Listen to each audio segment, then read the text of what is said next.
என்ன big pass திங்கக்கிழமையே task ஆரம்பிச்சிட்டீங்க. வழக்கமாக செவ்வாய்க்கிழமை தானே ஆரம்பிப்பீங்க. ஓகே, 11 குடும்பம் அப்படிங்கிறதுனால ஒரு நாள் முன்னாடி ஆரம்பிச்சிட்டிங்களா? இல்லை சாண்ட்ராவுக்கு ஒரு மெசேஜை கொடுத்து இந்த வாரம் முழுக்க சாண்ட்ரா அழக்கூடாது, அவங்க கேம் நல்லா இருக்கணும் அப்படிங்கிறதுக்காக முன்னாடியே வர வச்சிட்டிங்களான்னு எனக்கு லைட்டாக ஒரு டவுட்டாக இருக்குது. ஒன்றும் இல்லைங்க, இந்த வாரத்துக்கான ஃப்ரீஸ் டாஸ்க் ஃபேமிலி ரவுண்டு திங்கக்கிழமையே ஆரம்பிச்சிட்டாங்க. இந்த வீட்டுக்குள்ளே வந்த முதல் குடும்பம் யார் அப்படின்னு பார்த்தீங்கன்னா சாண்ட்ரா அவர்களுடைய 2 குழந்தைகளும் பிரஜன் அவர்களும்.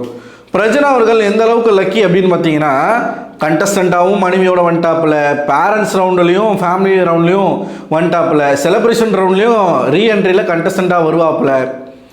இப்படி ஒரு வாய்ப்பு யாருக்கும் கிடைக்காது ஆக்சுவலி. ஸோ இந்த டாஸ்க்குள்ளே ஒரு டாஸ்க் வச்சுருந்தாரு, அதை பற்றியும் நம்ம கொஞ்சம் பேசிட்டு அதுக்கப்புறமா அவங்க என்ன பண்ணாங்க ஏது பண்ணாங்கன்றத நான் சொல்கிறேன். ஃபேமிலி 2.0 அப்படிங்கிறது தான் இந்த டாஸ்க், சரிங்களா? இப்போ என்ன பண்ண போகிறாரு பிக் பாஸ், ஒரு ட்விஸ்ட் ஒன்று வைக்கிறார். நல்லா மூளையெல்லாம் கசக்கி பிழிஞ்சு ஒரு ட்விஸ்ட் ஒன்று வைக்கிறாங்க.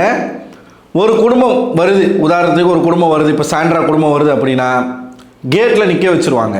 ஒரு 3 to 4 செகண்ட் கேட்டை திறந்து எந்த குடும்பம் வருதுன்றதை காட்டிடுவாங்க. காட்டிட்டு கேட்டை மூடிடுவாங்க. மூடின பிறகு என்ன நடக்கும் அப்படின்னு பார்த்தீங்கன்னா ஆக்டிவிட்டி ஏரியாவில் அதுக்கு முன்னாடியே ஒரு டாஸ்க், ஒரு குட்டி டாஸ்க் செட் பண்ணி வச்சுருப்பாங்க. ஸோ எந்த குடும்பத்தார் வராங்களோ அந்த குடும்பத்தை சார்ந்த அந்த கண்டஸ்டன்ட் நேரடியாக ஆக்டிவிட்டி ஏரியாவுக்கு ஓடணும். ஓடி போய் அந்த டாஸ்க்கை விளையாடி முடிக்கணும். அவங்க அந்த டாஸ்க் விளையாடும் போது இந்த குடும்பம் உள்ளே வந்துடுவாங்க. ஸோ இதான் டாஸ்க். எவ்வளோ சீக்கிரம் அந்த டாஸ்க்கை முடிச்சுட்டு அவங்க வராங்களோ இவங்க ஃபேமிலியோடு சேர்ந்துக்கலாம். அங்கே அவங்க எவ்வளோ நேரம் எடுக்கிறாங்களோ அந்த நேரம் என்பது இவங்க இந்த வீட்டுக்குள்ளே இருக்கக்கூடிய நேரத்தில் இருந்து கழிக்கப்படும். இப்போ ஒரு 2.5 மணி நேரம் இருப்பாங்கன்னா ஒரு அரை மணி நேரம் டாஸ்க் விளையாடுறாங்கன்னா அந்த அரை மணி நேரம் நேரத்தை இந்த வீட்டாரோட குடும்பத்தோடு அவங்களால இருக்க முடியாது. ஸோ 2 மணி நேரம் தான் அவங்க இருப்பாங்க. அப்படி தான் ஒரு ட்விஸ்ட் வச்சு இந்த டாஸ்க்கை வச்சுருக்காங்க. ஸோ சாண்ட்ராவுக்கு அதே மாதிரி ஒரு டாஸ்க் கொடுக்குறாங்க. ஒரு சிம்பிளான டாஸ்க் தான், பட் இருந்தாலும் அவங்களால அதை பண்ண முடியல. பதட்டம் அதிகமாகுது. அதுக்கப்புறமா பிக் பாஸ் சொல்கிறாரு, பதட்டப்படாதீங்க, கூலாக இருங்க. நீங்கள் ஒரு பேப்பர் இருக்குது, அந்த பேப்பரில் எப்படி பண்ணணும்னு இருக்குது, அதை பார்த்து பண்ணுங்கள், ஒரு பிரச்சனையும் இல்லை அப்படின்னோடனே. ஸோ ஒரு கடத்துக்கு மேலே சாண்ட்ரா நல்லாவே பண்ணி 7 நிமிஷத்துலேயே டாஸ்க்கை முடிச்சிடுறாங்க. முடிச்சுட்டு நேராக குடும்பத்தாரோட போய் சேர்றாங்க. 2 குழந்தைங்களும் அவ்வளோ அழகாக, அவ்வளோ சுட்டித்தனமாக, வாயினா வாய் அந்த மாதிரி வாய். இப்போ சில பேருக்கு குழந்தைகள் வாயாடுனாலே பிடிக்காது. அப்படிலாம் நம்மளால் பார்க்க முடியாது. சில குழந்தைகள் பேசுவாங்க, சில குழந்தைகள் பேச மாட்டாங்க. அதுவும் இந்த காலத்தில் இருக்கக்கூடிய குழந்தைகள்லாம் பேசுகிறதே பெரிய விஷயம். முக்கால்வாசி இன்ட்ரோவர்ட்டாக தான் இருக்கிறாங்க. இன்ட்ரோவர்ட்டாகவே குழந்தைகள் இருந்துடக்கூடாது. அதை அப்படியே பழகிறோம். த்ரூ அவுட் வாழ்க்கை முழுக்க பழகிறோம்.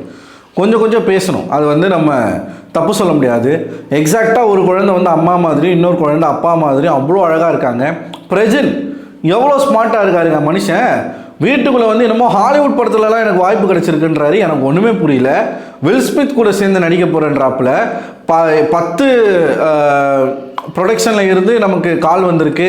ஒரு அவ்வளோ வாய்ப்பு வந்திருக்கு. ஒரு 10 இடத்துல இருந்து வாய்ப்பு வந்திருக்குன்றாரு. உண்மையை சொல்கிறாரா இல்லை எனக்கு தெரில. ஹாலிவுட்டா எப்பட்றா? சரி, ஓகே, ஏதோ ஜெர்மனிலாம் போகிறாரா ஷூட்டிங்க்கு. அவர் ஒரு பக்கம் பயங்கரமாக லுக் எல்லாமே மாற்றிக்கிட்டு வேறு மாதிரி இருக்கார். அது ஒரு நல்ல ஒரு ஃபீலில். இப்போ அந்த வீட்டுக்குள்ளே நம்ம இத்தனை நாட்கள் இருக்கோம், குடும்பத்தை பிரிஞ்சிட்ருக்கோம். குறிப்பாக இந்த குழந்தைகள் இருக்காங்களே, அந்த குட்டி குழந்தைகளை வைத்திருக்கக்கூடிய ஆண்களோ பெண்களோ கண்டஸ்டண்ட்டாக இருக்கிறவங்களுக்கு அது எவ்வளோ கஷ்டமாக இருக்கும். குழந்தைகள் நிச்சயமாக தேடுவாங்க பெற்றோர்களை. அது மட்டும் இல்லாமல் அந்த இடத்துல குழந்தைகளை ரொம்ப நாள் கழிச்சு பார்க்கும்போது அந்த ஒரு அஃபெக்ஷன் எப்படி இருக்குது. சீரியஸாக பாட்டு போட்டாங்க. இதான் அந்த பிக் பாஸ் வீடுன்னு நினைக்கிறேன். எவ்வளவு தான் நமக்குள்ள பிரச்சனைகள் இருந்தாலும், மனஸ்தாபங்கள் இருந்தாலும், ஒருத்தருக்கு ஒரு விஷயத்தில் சந்தோஷமான ஒரு விஷயம் நடக்கும் பொழுது அந்த சந்தோஷத்துலையும் பங்கு பெறுறான். பார்த்தீங்களா, நல்ல விஷயம் ஆக்சுவலாக. அது நீங்கள் இந்த வீட்டில் இருந்து ஒரு விஷயம் எடுத்துக்கணும்னா இந்த விஷயத்தை நீங்கள் எடுத்துக்கலாம். எவ்வளவு தான் உங்களுக்கு ஒருத்த மேலே கோபமோ வன்மமோ இருந்தாலும் அவனுக்கு ஒரு நன்மை நடக்கும்போது அதில் ஒரு பங்கு பெறுறதுல தப்பு இல்லை. நான் எதை சொல்கிறேன் அப்படின்னா, கனி, சாண்ட்ரா, திவ்யா 3 பேரை நிற்கிறாங்க, பாட்டு போடுறாங்க. கனி அவர்களுக்கு தன்னுடைய பசங்க வராங்களோ அப்படின்ற ஒரு எண்ணம், ரொம்ப அழ ஆரம்பிச்சிடுறாங்க. அதை பார்க்குற சாண்ட்ரா அவர்களும் அழ ஆரம்பிக்கிறாங்க. சாண்ட்ரா கனியை கன்சோல் பண்ணுறாங்க, அழாதீங்கன்னு சொல்கிறாங்க. திவ்யா கனியுடைய தோளில் சாஞ்சிக்கிட்டு கனியை தேத்துறாங்க. இவங்களுக்குள்ளே எவ்வளோ சண்டைகள் வந்திருக்கு, கருத்து வேறுபாடுகள் வந்திருக்கு, முரண்பாடுகள் வந்திருக்கு. ஆனாலும் அந்த இடத்துல ஒருத்தர் மாற்றி ஒருத்தர் அந்த அன்பை பரிமாறுறது, அனுதாபம் சொல்கிறது, அவங்களுடைய அழுகையை வந்து போக்குறதுக்கு நல்ல நல்ல விஷயங்களை பேசுறது, துணையாக நிற்கிறது. அது ஒரு ஹார்ட் டைம், ஒரு மாதிரி ஒரு மனவலியை கொடுக்கக்கூடிய ஒரு நேரம். அந்த நேரங்களை ஒருத்தருக்கு துணையாக இன்னொருத்தர் நிற்கிறதெல்லாம் பார்க்கும்போது நிஜமாவே அந்த ஃப்ரேமே நல்லா இருந்துச்சு. நான் உங்களுக்கு அந்த ஃபோட்டோ கூட காட்டுறேன், எப்படி வந்து 3 பேரும் இருந்தாங்க அப்படின்ட்டு. அதுக்கப்புறமா தான் சாண்ட்ரா அவர்களுடைய குழந்தைகள் வராங்க அப்படிங்கிறது தெரியுது. சாண்ட்ரா ஆட ஆரம்பிக்கிறாங்க. சாண்ட்ராவை வந்து கன்சோல் பண்ணுறாங்க 3 பேரும். போகிறாங்க, டாஸ்க் வந்து விளையாடுறாங்க, 7 நிமிஷத்தில் வந்து முடிக்கிறாங்க, வராங்க, பசங்களோட டைம் ஸ்பெண்ட் பண்ணுறாங்க, பிரஜனோட டைம் ஸ்பெண்ட் பண்ணுறாங்க. பிரஜன் வந்து நிறைய இன்புட் வந்து கொடுத்துட்டு தான் போயிருக்காரு. ஓப்பனாக எல்லாத்தையும் சொல்லாமல் இன்டெரக்டாக நிறைய விஷயங்களை சொல்லியிருக்காரு. அதில் முக்கியமான விஷயம், பார்வதியை நம்பாத, அவள் உனக்கு பின்னாடி நிறையா பேசுகிற, அவளை மட்டும் நம்பாத. இன்னொரு விஷயம் அவர் சொன்னது, திவ்யா கூட சேர்ந்துட்டியா? நான் கூட அவர் வெளியில் இன்டர்வியூ கொடுத்ததெல்லாம் பார்த்துட்டு திவ்யா கிட்ட வந்து சண்டை போடுவார், பயங்கரமான ஒரு கிளாஷ் இருக்குது, திவ்யா விசஸ் பிரஜன்னு போகுது அப்படின்னு நினச்சா, அவர் என்னடனா நேராக தன்னுடைய மனைவி கிட்ட வந்து திவ்யா கிட்ட பேசிட்டியா? நான் பேசிட்டேன், ரொம்ப சந்தோஷம், அப்படியே பண்ணு அப்படின்னு சொன்னதுமே நான் ஷாக் ஆகிட்டேன். என்னடா இது, திவ்யா கூட பேசிட்டியான்னு கேட்குறாரு. சரி, ஓகே, மனுஷனுக்கும் யதார்த்தம் புரிஞ்சு போச்சு, திவ்யாவுடைய நேச்சர் இதுதான் அப்படிங்கிறது தெரிஞ்சிட்டாரு. ஸோ அதனால் வந்து அவருக்கு திவ்யா மேலே இருக்கக்கூடிய கோபம் இப்போ இல்லை. அண்டு ஒரு சுச்சுவேஷன்லையும் சாண்ட்ரா வர்சஸ் திவ்யான்னு வரும்பொழுது அங்கே நடந்தது என்ன, யார் மேலே தவறுன்றதை அவர் புரிஞ்சுக்கிட்டு தான் தன்னோட மனைவி கிட்ட இந்த விஷயத்தை கேட்டுகிட்டே போயிருக்காரு. இது ஒரு பக்கம் இருக்க, பார்வதியை நம்பாத அப்படின்னு அவர் வந்து குறிப்பாக சொன்னதுக்கான காரணம் என்ன? பார்வதி சாண்ட்ராவை யூஸ் பண்ணி கேம் விளையாடி சாண்ட்ராவுடைய பேரை கெடுத்துட்டு, சாண்ட்ரா மனசுக்குள்ளே இல்லாத போலாத வன்மத்தை புகுத்திட்டு, அந்த டார்க் எனர்ஜியை அப்படியே சாண்ட்ராக்குள்ளே திணிச்சிட்டு, அந்த டார்க் எனர்ஜி வந்து சாண்ட்ராவை பாதித்து, அவங்க மற்றவங்கள பாதித்து, ஒரு கெட்ட பேரை வந்து உள்ளேயும் எடுத்து வெளியிலையும் எடுத்து நைஸாக ஒதுங்கிட்டா பார்வதி. ஒதுங்கி போய் பின்னாடி சாண்ட்ராவை பற்றியே குறை சொல்கிறது, தப்பாக பேசுகிறதெல்லாம் பண்ணாங்க மேடம். அதை பிரச்சனை வந்து சொல்லிட்டாப்புல. பசங்க வந்து சொல்கிறாங்க, நீங்கள் அழாதீங்க, தயவுசெய்து அழுதுகிட்டே இருக்காதீங்க.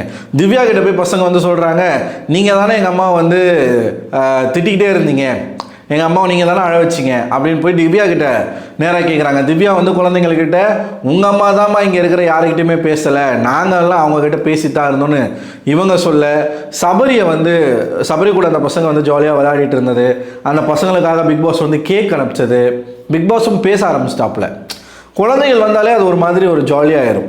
ஸோ பிக் பாஸ் வந்து ஒரு டான்ஸ் ஆட சொன்னார், 2 பேரும் டான்ஸ் ஆடினாங்க. ஈவன் என் தம்பி பாப்பா வந்து அவள் வந்து 5 மாதம் குழந்தை தான், ஆனால் என்னை பார்த்தா சிரிப்பா, அது பார்க்கும்போது நமக்கு ஒரு மாதிரி உள்ளுக்குள்ளே அப்படியே ஒரு மாதிரி ஒரு வைப்ரேஷன் வரும். குட்டி குழந்தை வந்து நம்மளை பார்த்து சிரிக்கும். அவங்கக்கிட்ட போகிறத விட என்கிட்ட தான் ஜாஸ்தியாக வருவா. என்னை பார்த்தாலே வந்து சிரிச்சுக்கிட்டு அப்படியே தாவிடுவா, என் மேலே தூக்க சொல்லி வந்துடுவா, நிற்கவே மாட்டா, மேலே ஏறுவா, அப்படி இப்படி தூக்கி வச்சோன்னா அப்படியே மேலே ஏறுவா, ஏறி சிரிச்சுக்கிட்டே இருப்பா. அவள் நினைக்கிறா, மைண்டுக்குள்ளே என்ன ஓடுது, எதுக்கு சிரிக்கிறா, ஒரு மாதிரி குழந்தைகள் வந்து இந்த 5-6 மாதத்துல தான் பேச ட்ரை பண்ணுவாங்க. ஒவ்வொரு விஷயமும் ஒரு சவுண்டு கொடுப்பாங்க, என்ன நினச்சி சிரிக்கிறாங்க நமக்கு தெரியாது. ஆனால் அதெல்லாம் பார்க்கும்போது நமக்கு ஒரு மாதிரி மைண்ட் ரிலீஃபாக இருக்கும். அப்படி தான் குழந்தைகள், எந்த குழந்தைகளாக இருந்தாலும் சரி, குழந்தைகள் கூட நம்ம இருக்கும்பொழுது நமக்கு அப்படியே நம்ம மனசுக்குள்ளே இருக்கக்கூடிய எல்லா வலியும் வேதனையும் மறந்துட்டு அப்படியே ஒரு மாதிரி ஜாலியாக நம்ம வந்து இருப்போம். ஸோ அந்த ஒரு எக்ஸ்பீரியன்ஸ் எனக்கு வீட்டில் கிடைக்கிது. அதே எக்ஸ்பீரியன்ஸ் வந்து அந்த வீட்டில் இருக்கிறவங்களுக்கும் கிடைச்சிருக்கு. ஸோ திங்கக்கிழமையே ஆரம்பிச்சிட்டாங்க. ஆனால் பிரஜன் அவர்களுடைய வருகை வந்து பெருசாக கலவரம் அது இதுன்னு கான்ட்ரவர்சியாக இல்லை.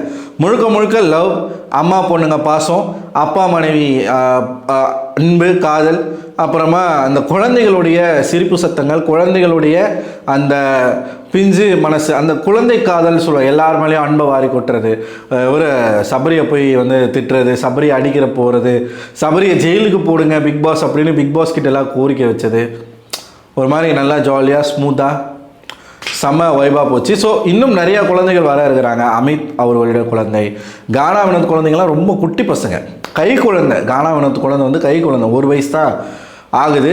அமித்துக்கு குழந்தை. அண்டு மெச்சூர்டான குழந்தைகள்னா கனி அவர்களுடைய குழந்தைகள் தான் வருவாங்கன்னு நினைக்கிறேன். வேறு யாரும் அங்கே திருமணமான நபர் வேறு யாரும் இல்லை. ஸோ இவர் நம்ம சபரிக்கு வந்து இது அக்கா பசங்க ஏதோ இருக்காங்கன்னு சொன்னாப்புல.